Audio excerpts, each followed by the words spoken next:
Hello, everyone. We are back for another episode of Black Parents Aging. Nicola is not here with us today, so you just have me. But I have such a wonderful episode in store for you today. So it's not like any other episode we've done so far. If you can hear it in my voice, I'm very excited about it. And you guys know me, I just like to get right into it. So I am welcoming Miss Neiasha Russell to the podcast today. Welcome. Thank you. Good afternoon. Thank you, Olivia, for having me here today. I'm Yes, just as excited as you are. I am. I'm pretty hype about it. And Neiasha is a death doula. And I know most of y'all are like, what is that? And so I am excited for you to hear about her work and the work of death doulas and to think about how that may be a resource that could be very helpful to your family, either now if you are dealing with a family member that may be transitioning, or you're dealing with grief after the loss of a family member. So just keep that in mind as we go along. And so, Neiasha, I'm going to get right into it. I like for guests to tell us what they want us to know about them. So that is where I'm going to start. Tell us who you are, where you're from, where you went to school. Like, give us all the tea about who you Absolutely. are. I would love to do that. And if I miss anything in the process, feel free to ask questions along the way. But again, as Olivia mentioned, my name is Neiasha Russell, and I was born in Atlanta, Georgia, but I was raised in between Atlanta and California. So Neiasha, I hold always on. tell people, uh-oh. Oh, I'm from Atlanta, Georgia. Well, I was born in Atlanta, Georgia, and I was raised in between here in California. So I always tell people that I hmm. have a Cali girl at heart, although my roots are here in the state of Georgia. I went to school, Hampton University, the real HU, for those Okay. folks who went to Howard University. And I majored in psychology with the emphasis in learning behavior disorders. After Hampton, I went to graduate school in Michigan. I went to Grand Valley State University and I received my master's degree in education with an emphasis in school counseling, or not an emphasis, but it was a master's in education and school counseling. And gosh, let's see, what else do you want to Okay, so know? I know that you do death doula work and other counseling work now. What did you do before you started this practice? Absolutely. So, like I said, my master's is in school counseling. So, school counseling is like my past life. That's my heart. That's the genesis of everything Neiasha. So, when I was in California after graduate school, that's when I really started my school counseling career. And so I had the opportunity to work in grades K through 12 as a Oh, school wow. counselor at military schools or at a military school. I worked at an all girls parochial school, inner city. I mean, you name it, Oh, I've wow. been there. So my school counseling experience is pretty extensive. And I'm so thankful because, again, my goal was to be able to work in not only the elementary setting, but the middle school and high school setting. So my range of experience is Hmm. pretty wide as well. So yeah, I was a school counselor before I transitioned into the role Transition. that I'm in now. Okay. So tell us something. Let me just get off a little bit. What do you do for fun? Like, what do you do to relax when you are not thinking about work?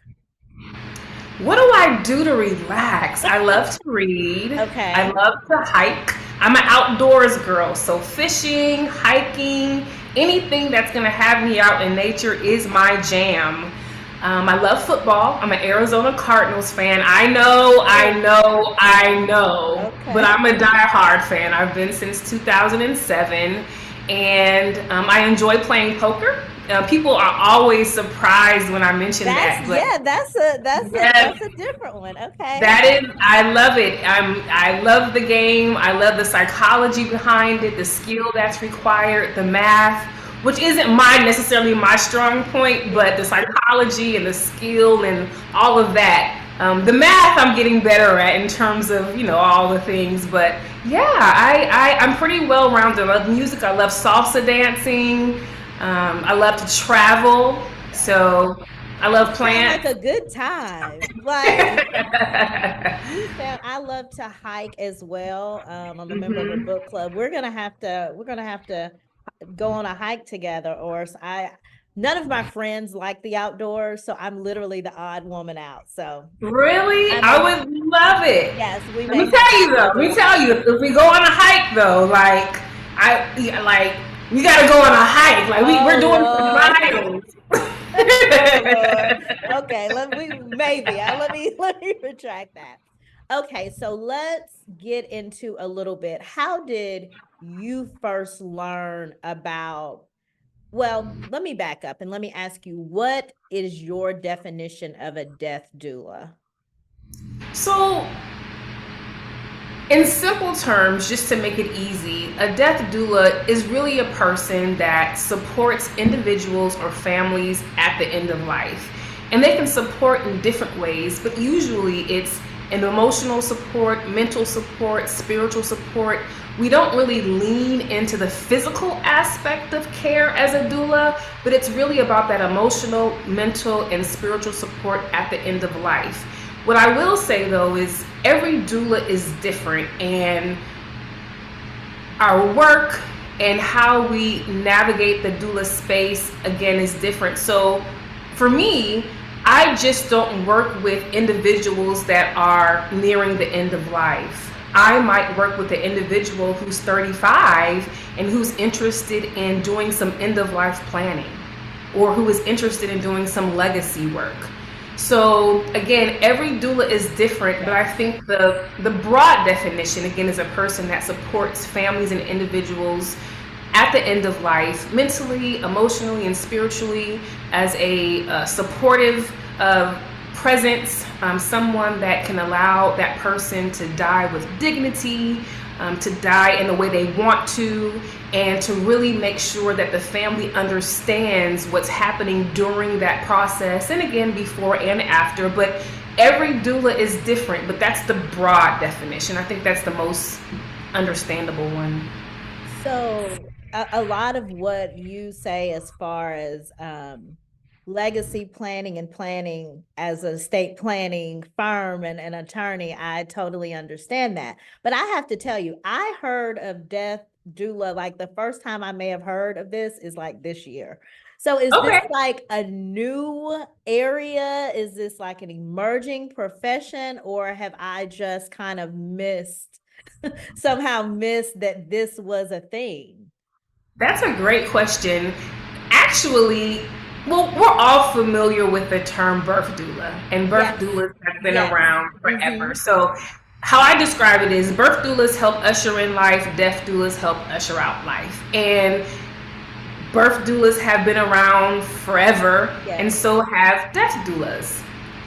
I would say, Okay. in terms of it being a profession, Mm-hmm. that might be more of a new emergence, but the idea of doulaing and the concept of it has been around Yeah. forever. For forever. I mean, it's a yeah, it's been around forever. And I But do go ahead. oh, sorry. Go ahead. No, no, no. Go ahead. Go ahead. I was gonna say I do understand that the thought that maybe as a profession it's new, but there have always been people that you call that will go sit with people who like that sort of Yes. informal is Yes. is doing that in a different way, or maybe a less formal way. So Absolutely. I do recognize that for sure. I Yes. want to know, what was that transition from counseling the babies into what you do now? And what is it that you do now? Is that all that you do, or is that just a part of what you do? So that's a loaded question with loaded answers. We So got I'll try to time. start. I'll start in the beginning. So Okay. I lost my mother when I was probably 31. She had pancreatic cancer, and she lived for about 8 months. And during that time, my mother and I were very, very intentional about the time that we spent together. We were very intentional about what my time after she died would look like. And we were very intentional about making sure that everything was in order before she transitioned. That was very, very important to my mom. So when my mother died, let me just first say, my mom was a nurse and she prepared me for, in a sense, what to kind of expect as she began to transition and as her health began to decline. And we were connected with hospice, and I never really thought that I wanted to be in the room or share space with my mom when she took her last breath. Number one, the thought of her not being here anymore was incredibly painful for me. And to watch her leave, I didn't think I would be able to handle a situation like that. Oh, but I'm so glad I was there. I am so, so thankful that I was there. One of the things my mom asked me to do, she said, well, so you know me as Neiasha. I have a lot of names. My name is actually Neiasha Danielle Catrice Russell. So my mother called me Catrice. And she said, Catrice, at the end of life, please don't stop talking to me. I want you to talk to me until I take my very, very last breath, because she believed that hearing was the last thing to go. I've heard that. So, yeah, that's something that I've heard a lot as well. So, when my grandmother and I recognized that my mother's breathing had changed, we were in the bedroom with her. When we recognized that her breathing had changed and this was probably the end, we began to rotate and take turns at her side, and we would talk to her and tell her that we were okay, that we loved her, that it was okay for her to go. We appreciated her life and all the things. And that was such a beautiful moment for me and such a beautiful experience for me. And I know that, especially now being a death doula, that every death is going to look different, it's going to sound different, and it's going to feel different. But that was my experience. It was very peaceful when my mother took her last breath. And, you know, I held that experience in my heart. I mean, it's still there. And there were so many things that happened that evening and the days after. It kind of, again, was my springboard to where I am.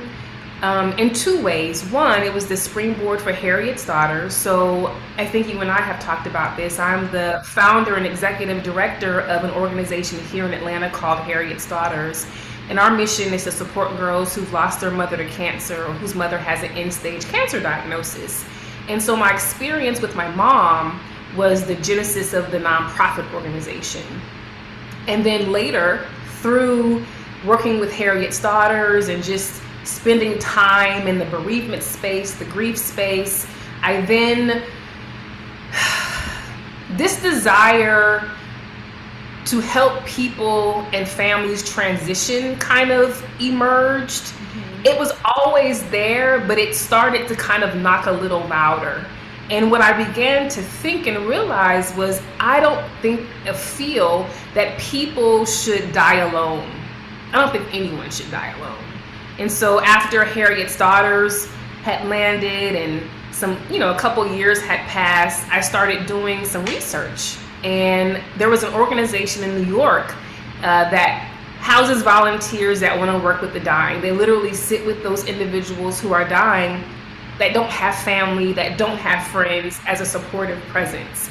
And I thought that was a beautiful thing. Yes. And I was like, wow, so this desire that I have, in addition to what I'm doing with Harriet's Daughters, is a real thing. Because honestly, Olivia, and those who are listening, I thought that something was wrong with me. I was like, did I not grieve properly? And because I felt like my thoughts were morbid.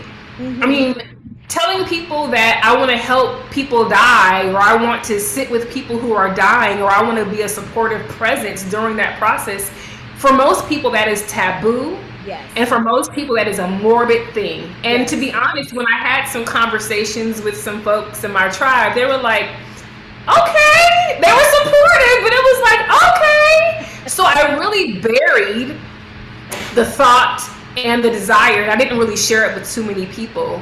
So after I found an organization, I kind of archived it, and a year or two passed, and that knock came back, and I was like, man, I really, really, really want to, help families, and I want to support individuals through this process. And I had done a little bit of it, just a little bit, between the time my mother had died, and in between the time my mother had died and actually being an end of life doula, just a little bit. And I was like, this feels right. So I started doing some more research, and I found an organization called INELDA. It's capital INELDA, and it's the acronym for International End of Life Doula Association. And I was like, wow. And it's an organization for end of life doulas, to train end of life doulas and all the things that come with it. And so I signed up, and the rest is pretty much history. And it's funny, Olivia, if you had told me today that I would be a death doula, an end of life doula, and that this would be a passion for me outside of my baby Harriet's daughters, I would look at you like you were crazy. One, because I used to fear death. Death freaked me out. It really did. You're not the only one. I'm You not the are not only the only one. one. Yes. I'm not the only one. And so that's part of my passion of being an end of life doula, is to help alleviate that fear and discomfort around not only having conversations around death and dying, but approaching it as well. Because I believe after spiritual work, personal work, and experiences, it's not anything to be afraid of. Yes. For me, it's something to celebrate, it's something to honor, and it's something to welcome. So that's kind of the short, extended version of how I got where I am now. And how long have you been doing this work? So I started training with INELDA in the summer of 2021. So that's when I started the whole process, in the summer of 2021, if my calculations are correct. And so, And go ahead. Did you have something else? oh no, you're good. You're good. I'm sorry. And so I want to stay right here because you brought it up. The idea of death. And how many people fear death. And I'm wondering if you've had any thoughts about where that come from. And then also, because we deal with planning for death in estate planning, and how many people are really hesitant to do that work because, people think if you talk about it, you're inviting it, or it's going to come quicker. Is that cultural? Do you think this is a Black community thing, or what has your experience been with just like the fear of death and getting people to release that fear? Yes, yes, yes. I'm glad that we're sitting here, because this is something that I'm really, really passionate about. I think it's the human experience. I don't think it's necessarily a Black person's thing, or this person's thing, or that person's thing. I will say, though, being African American myself and being in this community and space, I feel like a lot of the fears that we have about having conversations around death and dying really are related to superstitions. A lot of it might be grounded in a lot of things. Yes. I'll say that. I really believe that. But I think we're superstitious folks. And I think that because of the superstitions that we have around, excuse me, having conversations around those things, it makes the topic taboo, and it makes it scary. My other thoughts is we have to think about like our communities, and how does our culture and how does society aid in how we view and perceive death and dying. Yeah. When you think about death, what's the first thing that comes to your mind? First thing. My death or someone else's? Just the word The death, the term, unknown. the Like, unknown. Do you get a visual of anything when you think about it? no, No. no. Well, some people, when you think about death, it's often associated with the Grim Reaper. It's Oh, yeah. often associated with skeletons. It's often associated with something scary, something to be feared, something dark. In my experience, I have rarely, and if your experience has been different, please share. Yeah.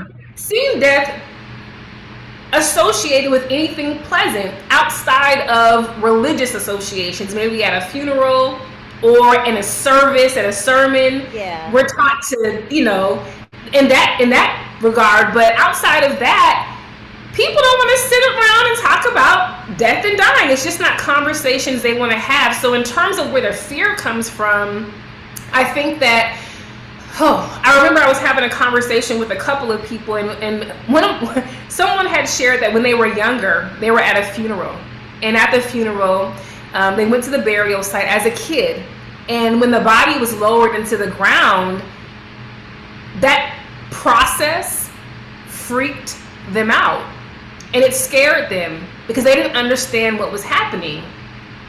And there was no one to have a conversation with that particular person as a child about what was happening. Yes. So they grew up to be an adult who still kind of had some angst around that. Yes. There's other examples where people talk about when they were younger, they had other experiences and they didn't have the opportunity to have conversations about what it meant or what was happening. And I believe that those experiences stuck with them and they just never got resolved. And so I really believe that if we can start having conversations, one, with our children and the young folks that we share our lives with, and we don't have to go into detail and we don't Yeah. have to be specific about things, but just explain what's happening.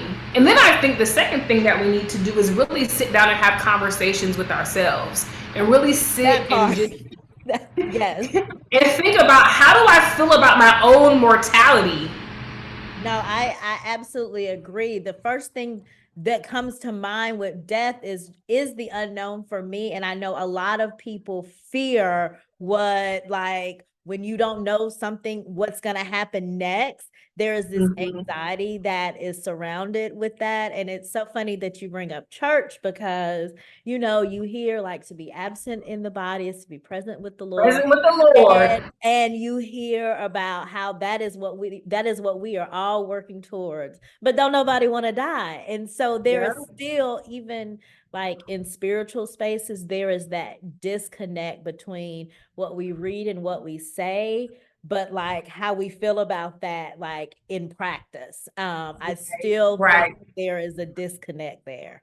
Absolutely, and I'm glad that you mentioned it. That was something that you and I had a conversation Yes. about, how as Christians we talk about how to, being absent from the body is being present with the Lord.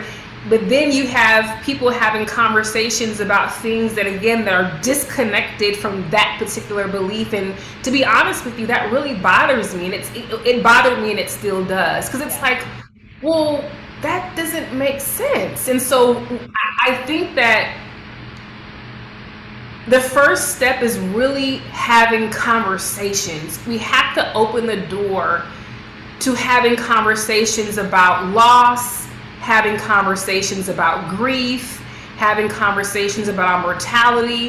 And it could be simple conversations. It doesn't have to be something that is deep and drawn out and that's cumbersome or heavy. It doesn't have to be that. It could literally be at the kitchen table, man, what do you really think happens when you die? Or, hey, mom, or hey, babe, or whoever is sitting with you, have you ever thought about, you know, your own mortality? Mhm. Have you thought about your fears around dying or death, or do you have any? If not, I mean, starting with the basic stuff and really starting to peel back the layers, I think is a good start. No, I totally agree. I think a lot of times in our work, oftentimes it's the first time someone is really being forced to like encounter the fact that their mortality, that they're not going to be here Yes. forever because we're planning Yes. for when you are no longer here. And Whew. it's tough. It's very It is a tough. tough thing for people to be able to think about, okay, there's going to come a time where I'm not here, and Yes. plan for the people that I love so that, they're Yes. provided for, taken care of, or whatever the thing is. That is something that people run from, which is why often feel like that is why people are so hesitant to do their estate planning, because they don't want to think about that. So, I do. Glad. Oh, I'm sorry. I'm Oh, sorry. go ahead.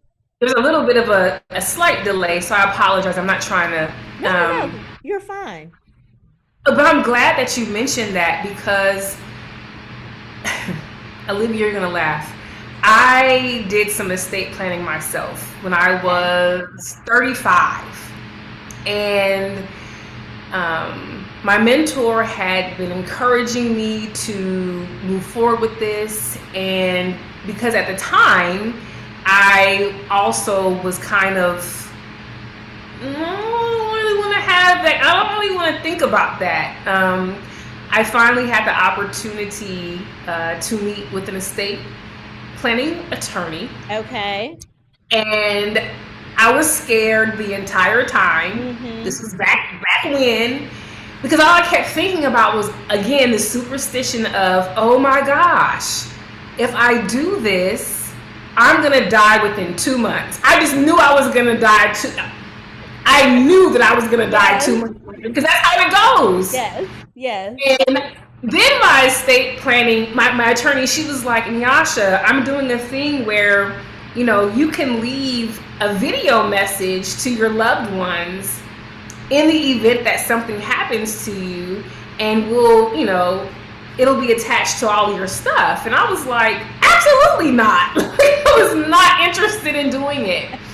And it really took me a long time to wrap my mind around estate planning and getting my affairs in order because of all of the whispers that you hear growing up about planning for those things, and again the superstition. But I will tell you what pushed me out of that. When I really started to think about the consequences of not having those things in order, it really forced me to think more deeply about, why are you pushing back on this, and are your thoughts really grounded in reality? Where do you get this from? And so when I started to peel back the layers for myself, that is kind of when the unraveling for me happened.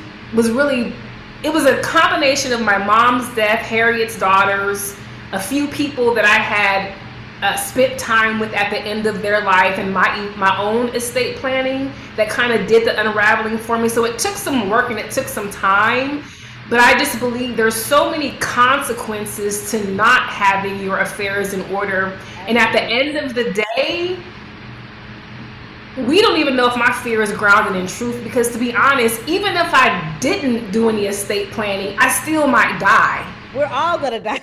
We're all gonna die. Exactly. So I might as well, since I'm going to die, make sure that I have it in order so that I'm not leaving a mess for my loved ones. Absolutely.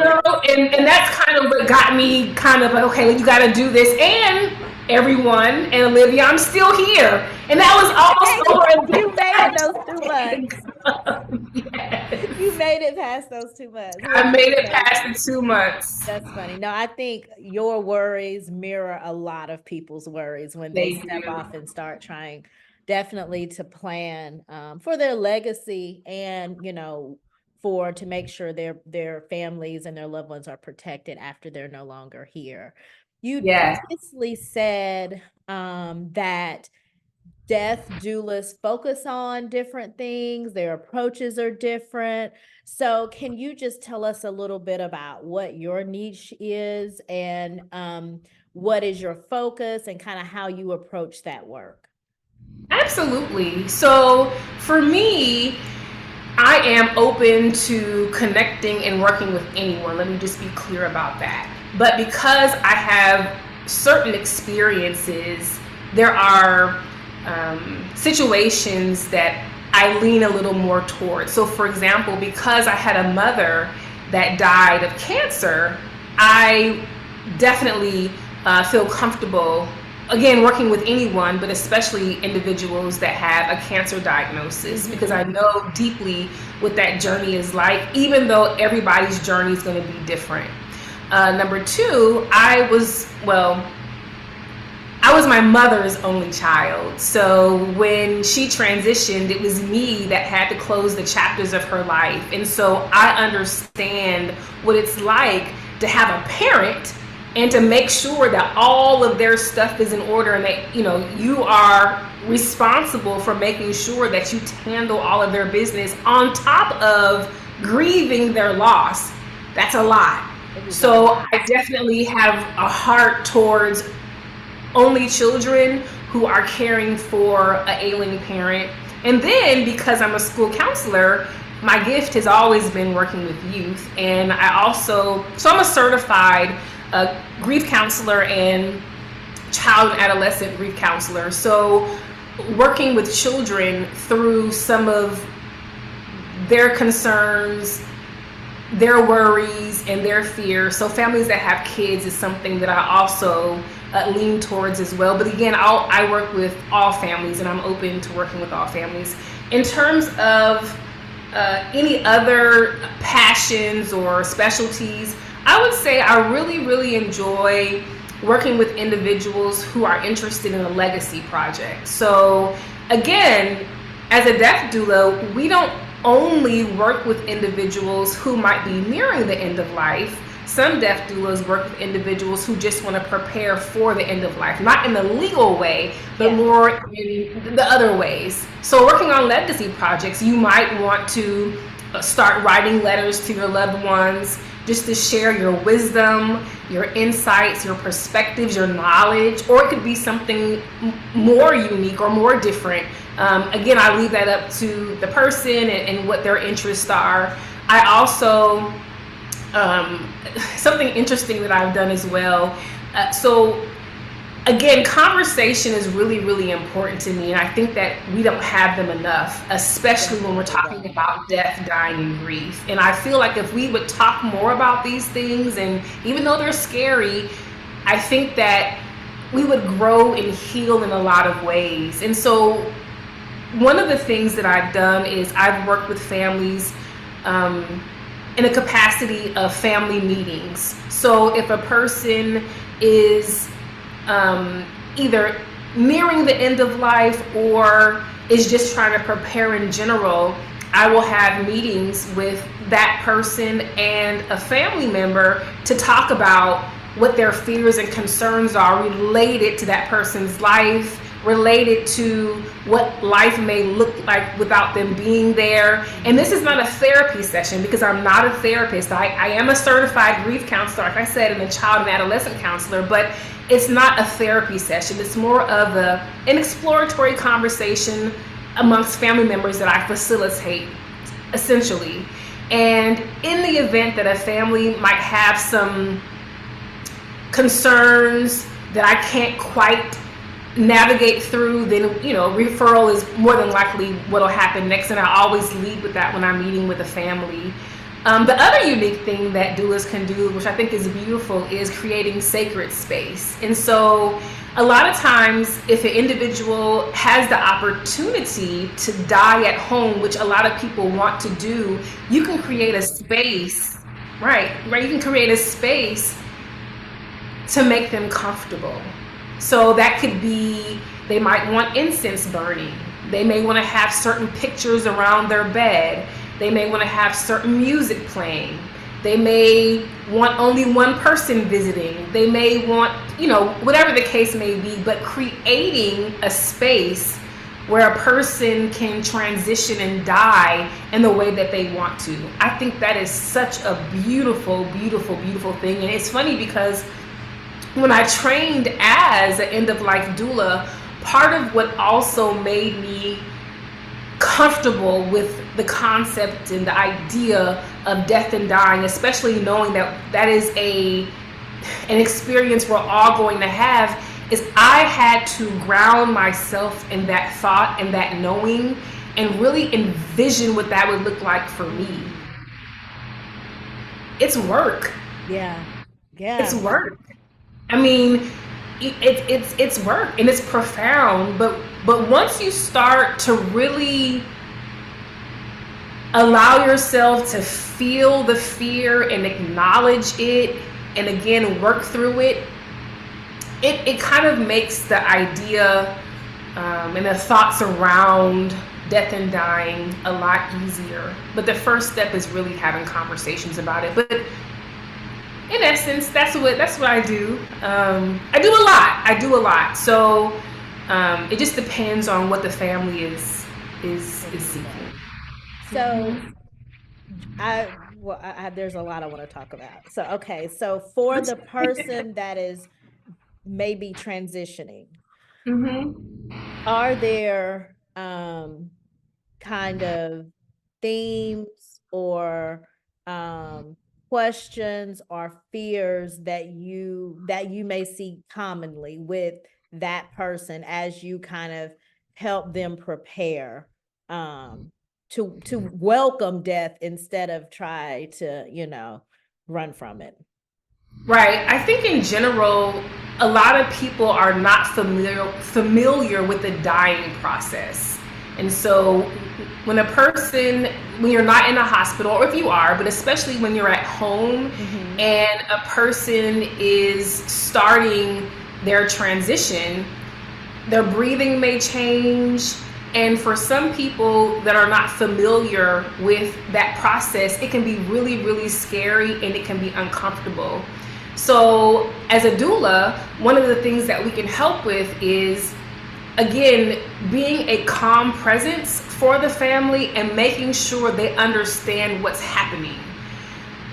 Also, I think that, you know, gosh, I'm trying to think of other questions and concerns that people might have. Oftentimes, I think the dying process is a concern, wanting to make sure that their loved one isn't in pain or they're not suffering. So I think that, that's where a hospice gets involved. And as a doula, we um, collaborate. It's a team effort. We collaborate with them. We don't do the medical side of Right. things, but we collaborate as a team. I'm trying to think of what other concerns and questions. Let me ask you this. Are you called by family of dying people more, or the person that is dying and that calls and says, hey, like, here's a situation, I need some help? Is there one that you see more than the other? Usually, when someone reaches out to me, they are the person who has either, yeah, they've been diagnosed with an advanced stage illness. And but I have had some individuals reach out too that they're caring for a parent and they want assistance with that. So Yeah. respite, having someone kind of help them with the time so they can go and do some things on their own and sit with that person, or that's what respite is. Or they might need assistance just talking through things. Hey, I just need support and I just want to talk. So again, it really just depends, but I would say usually it's been kind of split in the middle. People Okay. who have expressed interest in what I do are, they're either have an advanced illness themselves, or they're a family member of. And again, because I'm such, I feel like we can start preparing for death at any age. It does not have to be when you're in your middle ages or your latter years. Absolutely. It doesn't have to be that. So because that is my heart, my friends and those who are connected with me, they know that. So I've worked with people who are in their 30s and their 40s and had conversations about these things, and they did not have an advanced stage illness, or there wasn't that wasn't present. They were just interested in having the conversation and getting the ball rolling. But yeah. They are ahead of the game. Like those Yes, and people are that's ahead of the good. game, which is Yes, because you never know what's fantastic. gonna. Yes, you never know No, what is going to happen. no. You Or just whether don't you're know. going to have the time after something happens to deal with all of that then. You just Yes, never know. Do you work with families who are dealing with grief after the loss of a loved one? yes, I do like grief work because I'm a certified grief counselor and child and adolescent grief counselor. I definitely am open to working with families who may need to process some of their early grief. One of the things that I always share with people that was really profound for me, and what also kind of pushed me to want to support families during this time and process, is even though my mother and I prepared and we were intentional about as much as we could be, one of the things that I was not prepared for was, one, when my mother died, my grandmother and I had to close her eyelids, because if you don't, within a certain amount of time, the eyelids may not shut the way that you want them to. I was not prepared for that, and it didn't. That wasn't what bothered me, but that's just, again, something to prepare people for, because Yes. that's something you may have to do. Yes. What I was not absolutely prepared for was the morgue came to the house and they drove the hearse into the garage. And my mother died, I think it was like 11:58 p.m. on a Mm-hmm. Saturday night. It was late night. And the hearse came into the garage and they brought in a black cadaver bag. And they put my mother in this bag, and I waited outside of the room as they prepared her body, because they had to cut her out of her shirt and stuff like that, and put her in the bag. But to hear the zip of her being zipped in the bag, that stays with me. It doesn't bother me because I have the tools to be able to process Sure. that. But what I think about is people that don't have the tools and don't have the background in counseling or whatever other kind of reflective profession, that might be a shock to a person. And so Absolutely. for me as a doula and a grief counselor certified, I do early grief work and process, and let's just have some early conversations. What did you feel? What did you hear? What did you smell? Because smells can linger too. That's a whole nother conversation. A whole nother conversation. Mhm. As You you're know, saying and this, I'm sorry, go ahead. no, I was just gonna say, and then so processing those early thoughts and feelings with families can kind of help them on their way. However, and again, like I had mentioned before, if a person is experiencing some complicated grief, or they're really struggling, then again, that would be outside of my realm, and then I would refer out. So yeah. So as you were talking, I was thinking about how much grief counseling is needed for kids, and my sister-in-law, her dad passed away. So my nephew's grandfather passed away a year ago. And my nephews at that time were 11, 6, and 17. Okay. And over the course of like the year, them knowing that he passed away, but not knowing what that means. And like them still like asking to talk to him on the phone, or not, just like not being sure, like the permanency of it like doesn't really register with them, so they're like, what does this mean? Right. They know that he is gone, that he's dead, but they like it at their younger ages, they can't make that, doesn't make sense to them. And so um I was just thinking of how your work in grief counseling, especially for children, can be so helpful in families. Absolutely. And even, because of the work I do, it's all intertwined. I've actually done some workshops with school counselors on how to navigate grief with their students at the Mhm. elementary, middle, and high school level, because every age level processes death and dying differently. And one of the things that came to mind as you were talking is, um, again, the conversations are so very important. Having open and honest conversations with children about what has happened, and being very plain in the words that you use. Yeah. A lot of times people don't want to say this person has died, No. but that's what's happened. And so when you use the word death and died and dying, it makes it real. When you use terms like passing, and you'll hear me say transition. I will say transition, but it's usually after I've said, death or dying, or Mhm. I've used those terms. But being very concrete in the words that you use, and really opening up a space for that child to ask questions.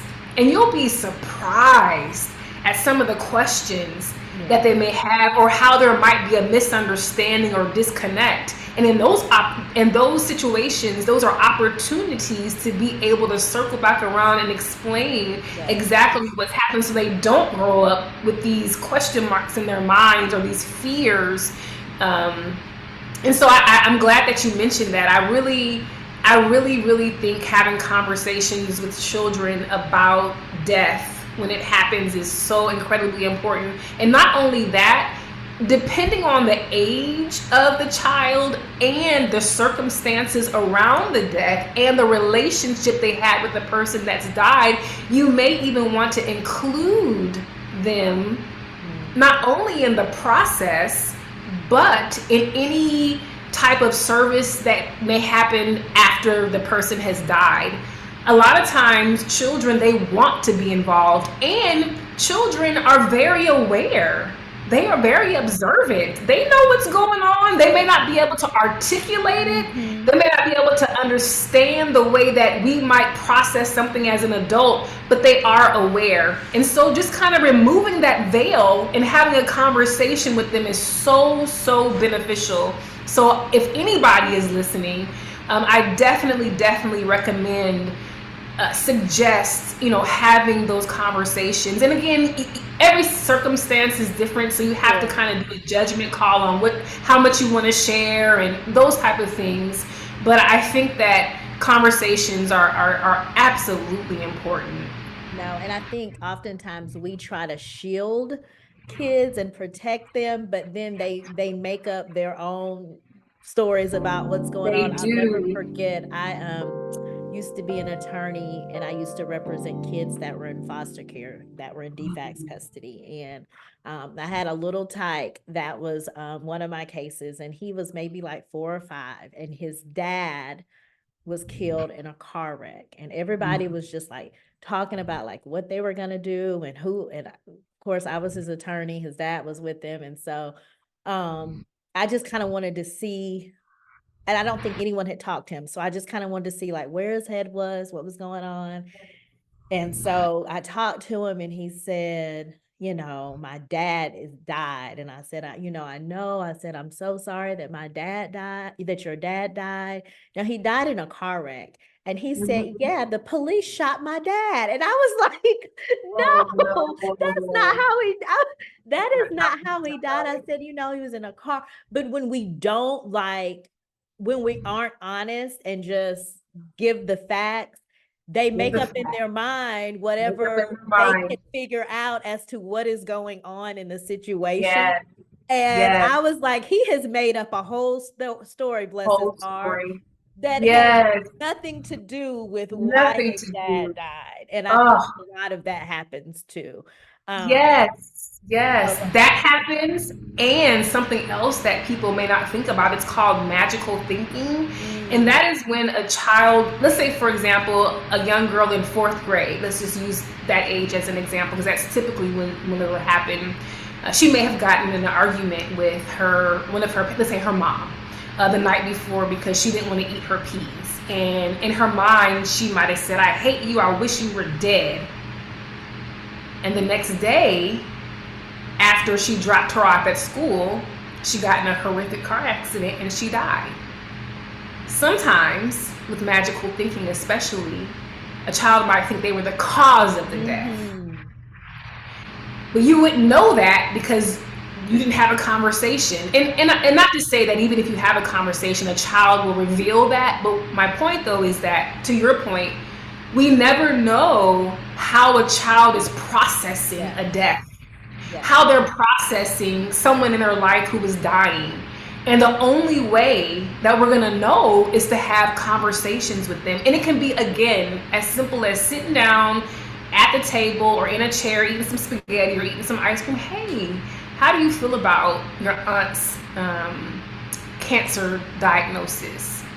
I know that she's her body looks different. What do you think about that?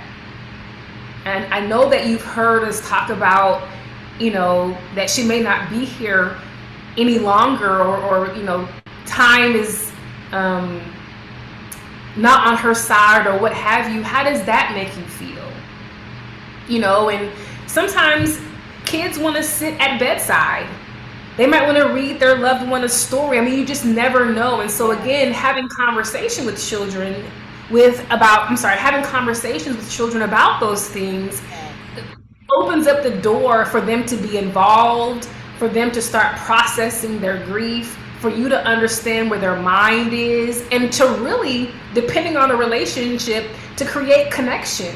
Yeah. Because after that person has died, that's when things really start to unravel. I mean, because when a person is dying or before they die, families around, friends are corralled around, you're getting phone calls, you're getting cards.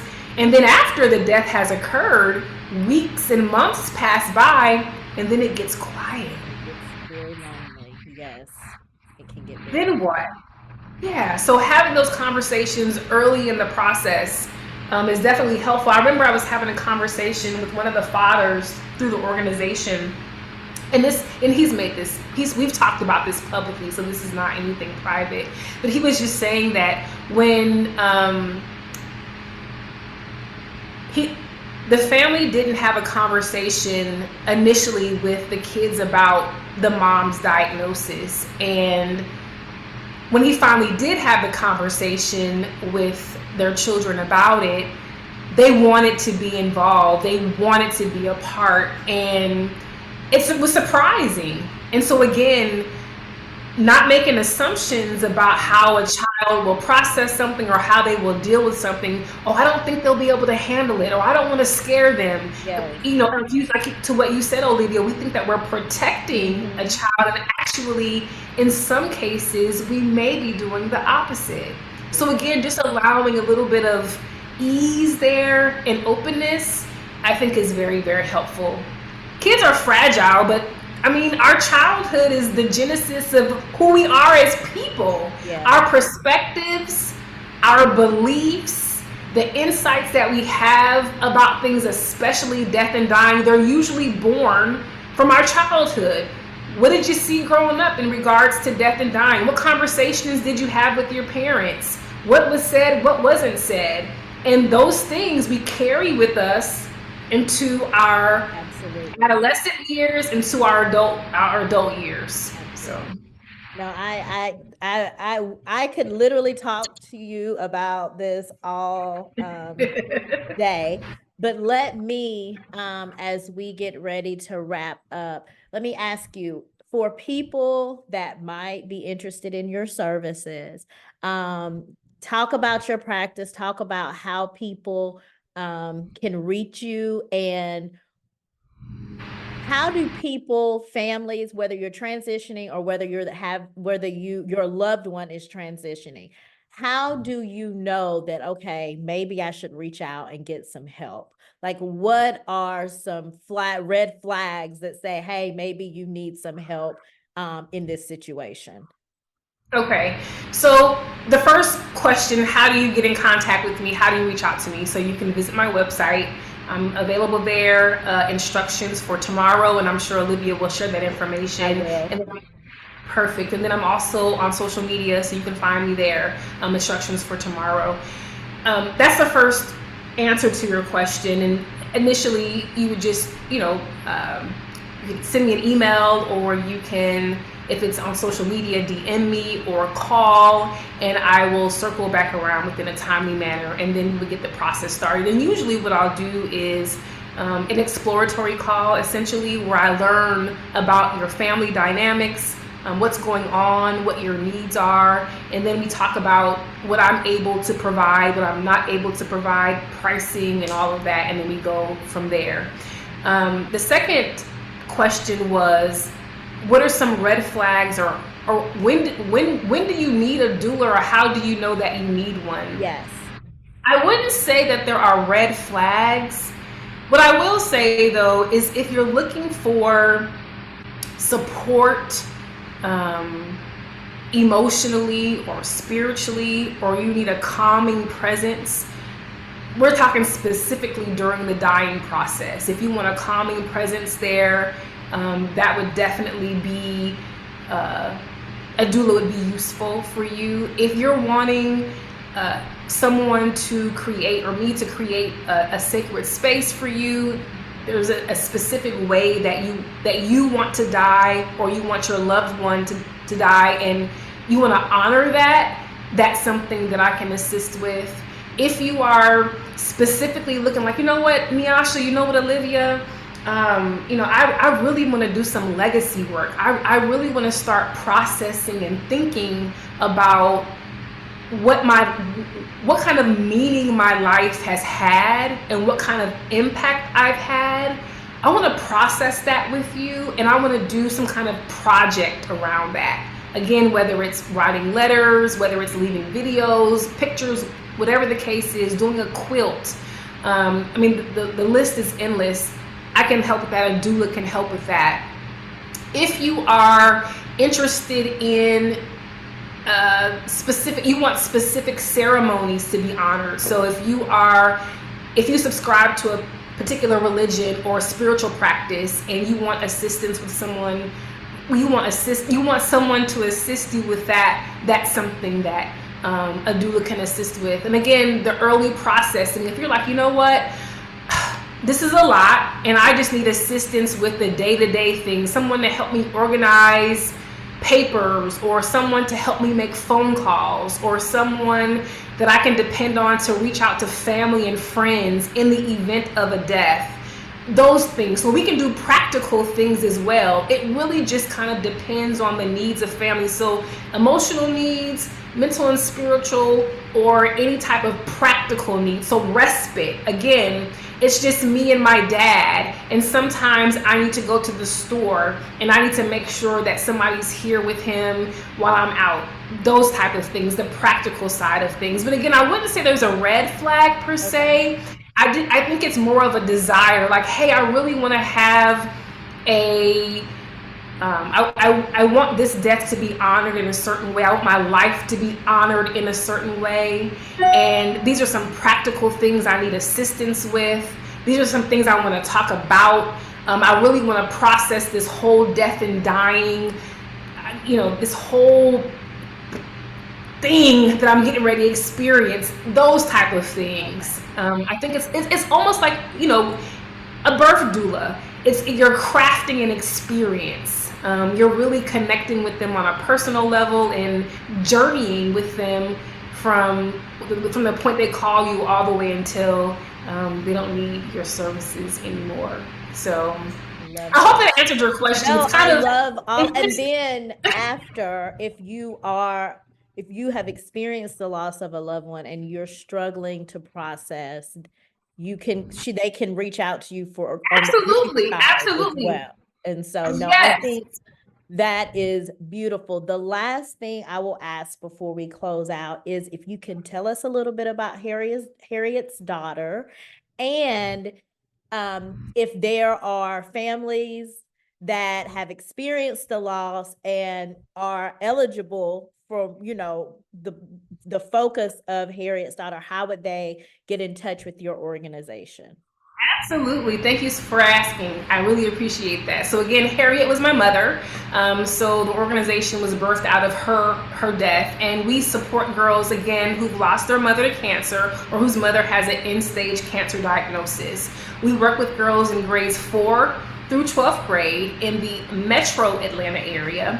And we are focused on a few things. We have a mentoring program, so we connect a young lady with another woman who hasn't experienced a similar loss. So she could have lost a mother figure, or she could have lost her mom, or she might just be passionate about our mission. And so we believe that like experiences are powerful, and having a woman there to be able to again process and talk about those things is very useful and very helpful. I'm a mentor myself, have been for several years for 3 young ladies, so I understand the beauty of mentorship.